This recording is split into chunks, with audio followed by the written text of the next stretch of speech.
Bonjour les amis et bienvenue dans ce nouveau numéro de Histoire de maillot. Donc la semaine passée, je vous avez montré le dos de ce maillot et bravo à la personne qui a trouvé, c'était bien sûr le maillot de la Jamaïque extérieure 98-2000, le maillot de la Coupe du Monde, la seule que la Jamaïque a participé.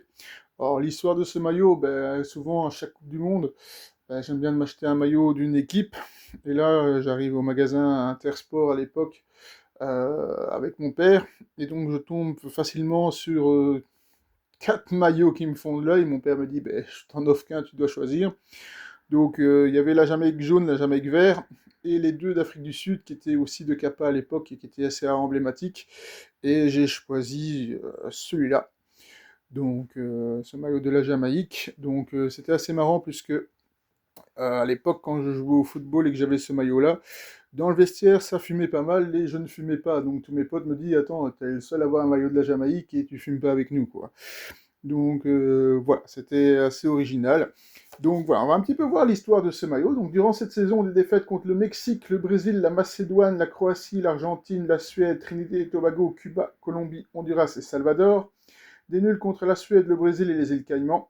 Des victoires contre le Guatemala, le Salvador, le Japon, les îles Caïmans, Haïti, les Antilles néerlandaises, Antigua et Barbuda, Trinidad et Tobago, la Guadeloupe, Grenade, Saint-Vincent et les Grenadines et le Honduras. Donc la fédération a été fondée en 1910, palmarès 6 coupes caribéennes et quelques finales de Gold Cup quand même, on en parlera un peu plus tard. Premier match en 1925, victoire 1-2 contre Haïti. Plus grande victoire 12-0 contre les îles Vierges britanniques et contre Saint-Martin. Une plus grande défaite, un 9-0 contre le Costa Rica. Qu'ont pensé les fans de ce maillot iconique aujourd'hui? Son look très audacieux et asymétrique, les couleurs vert, jaune, noir très reggae boys, et le fait qu'il soit associé à la première Coupe du Monde de la Jamaïque en 98 ont fait que les fans ont adoré ce maillot. Le design Kappa était perçu comme énergique, exotique et différent des maillots européens plus sobres dans la fin des années 90. Aujourd'hui encore, il reçoit d'excellentes notes sur des sites spécialisés comme Football Kid Archive, où il dépasse les 4 sur 5 pour les votes des fans. Avec le recul, beaucoup de supporters et collectionneurs le voient même comme l'un des meilleurs maillots jamaïcains de tous les temps. Le média Urban Pitch explique que les vieux kits jamaïcains étaient appréciés pour leur design bold et très identitaire, contrairement à certaines périodes plus fades par la suite.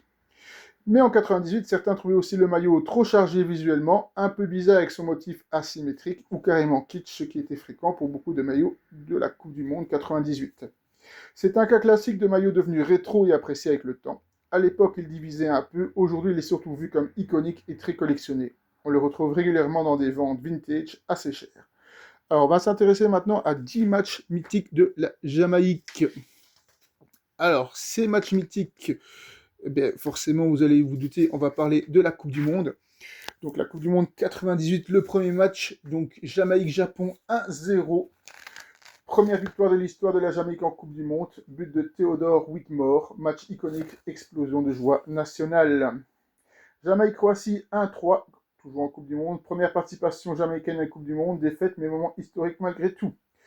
Puis le 5-0 contre l'Argentine. Grosse claque contre une équipe menée par Gabriel Batistuta, rappel du niveau mondial, match marquant négativement. Jamaïque-États-Unis en 2001, qualification Coupe du Monde 2002, victoire surprise contre un géant de la CONCACAF, match culte pour les fans locaux. Jamaïque-Mexique 0-0 en 2013, qualification Coupe du Monde 2014, résultat solide contre une puissance régionale, montre la progression défensive de la Jamaïque. Jamaïque-Costa Rica 2-2 en 2005, qualification Coupe du Monde 2006, match spectaculaire avec retournement, exemple typique du chaos des qualifications de la CONCACAF. Jamaïque-Mexique 1-2, finale de la Gold Cup 2015, première finale majeure de la Jamaïque, défaite mais énorme exploit d'y être arrivé. Et c'est pas tout, puisque, comme je vous l'ai dit tout à l'heure, ils ont joué 2 finales de Gold Cup, et donc la deuxième, elle va arriver, si j'arrive à me défaire de ces papiers qui collent. Hop, décidément, c'est compliqué parfois les papiers. Voilà. Jamaïque, États-Unis 1-2, finale de la Gold Cup 2017. Donc je vous ai dit 2 finales d'affilée. Malheureusement, une deuxième finale consécutive confirme que la Jamaïque est devenue une vraie force de la CONCACAF. Jamaïque-Honduras 2-1 en 2015, Gold Cup demi-finale, qualification historique en finale, un des plus grands exploits du pays. Jamaïque-Canada 3-2 en 2022, qualification pour la Coupe du Monde 2022, un match offensif spectaculaire, montre une Jamaïque moderne, plus technique et ambitieuse. Conclusion, la Jamaïque n'a pas un palmarès énorme, mais elle compense par des moments historiques en Coupe du Monde de la FIFA, des parcours héroïques en Gold Cup, une identité très forte, les Reggae Boys.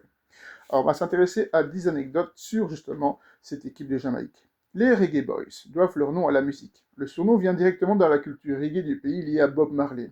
Le football et la musique sont profondément liés là en Jamaïque. Une qualification historique financée par un chanteur.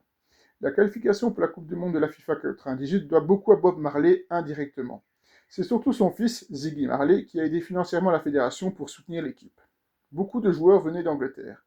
Dans les années 90, une grande partie de l'équipe était composée de joueurs nés au Royaume-Uni mais d'origine jamaïcaine. Une stratégie clé pour atteindre le niveau international.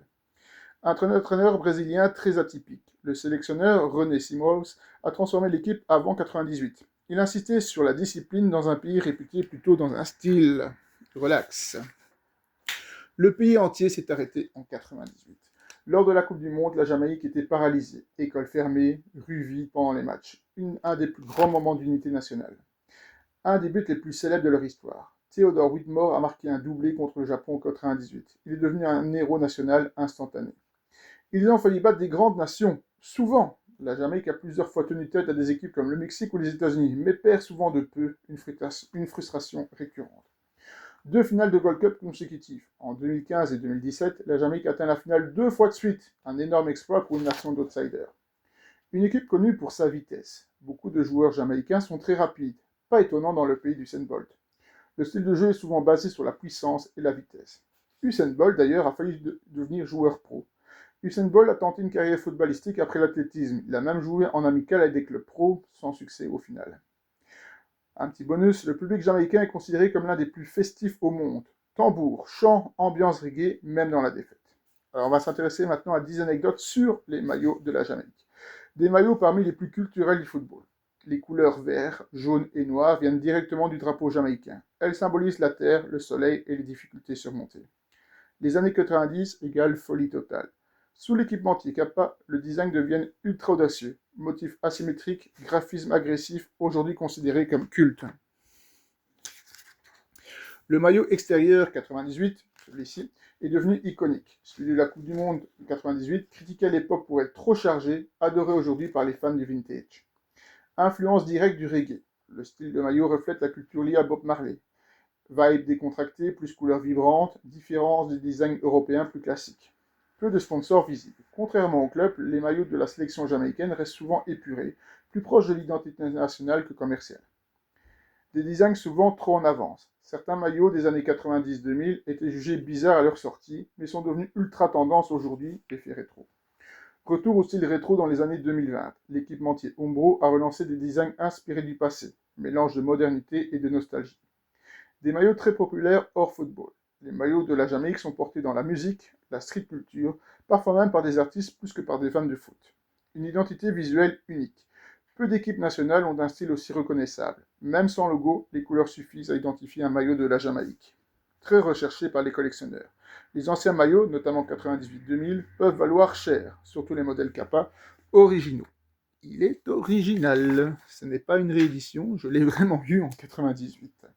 Conclusion. Les maillots de la Jamaïque, c'est un mélange de football, musique et culture, une identité forte et audacieuse, des designs devenus cultes avec le temps. Alors, on va terminer par 10 anecdotes sur ce logo de la Football Jamaica Federation. Un logo directement inspiré du drapeau. Les couleurs vert, jaune et noir viennent du drapeau national. Comme les maillots, ils reflètent l'identité du pays. Le ballon au centre. On le devine, le ballon.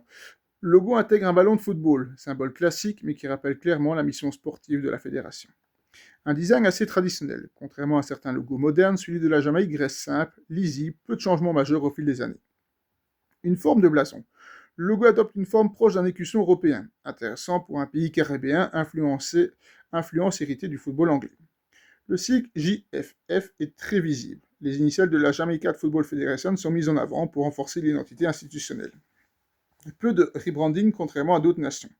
Là où certaines fédérations changent souvent de logo, la Jamaïque garde une forte continuité visuelle. Un logo parfois critiqué. Certains fans le trouvent un peu daté. Moins stylé que les maillots, contraste entre créativité, textile et sobriété du logo. Utilisé aussi dans le football féminin. Le même logo représente toutes les sélections, hommes, femmes et jeunes. présence discrète sur les maillots. Sur certains maillots, le logo apparaît plus petit, pour laisser plus de place aux motifs graphiques. Un symbole d'unité nationale. Même sans être ultra moderne, le logo reste un repère fort pour les supporters, lié aux exploits comme la Coupe du Monde de la FIFA 98. On peut conclure par le logo de la Jamaïque, c'est un classique mais solide, fidèle à l'identité nationale, moins spectaculaire que les maillots, mais plus intemporel. Voilà, tout ce qu'on pouvait dire pour ce très beau maillot que je trouve assez avoir bien conservé, à part quelques petits accros, mais de loin, on ne les voit pas. Voilà, pour ce maillot de la Jamaïque. Voilà le maillot que je vous montrerai la semaine prochaine. Donc si vous avez une idée, n'hésitez pas à proposer. Voilà, à la semaine prochaine pour de nouvelles histoires de maillots.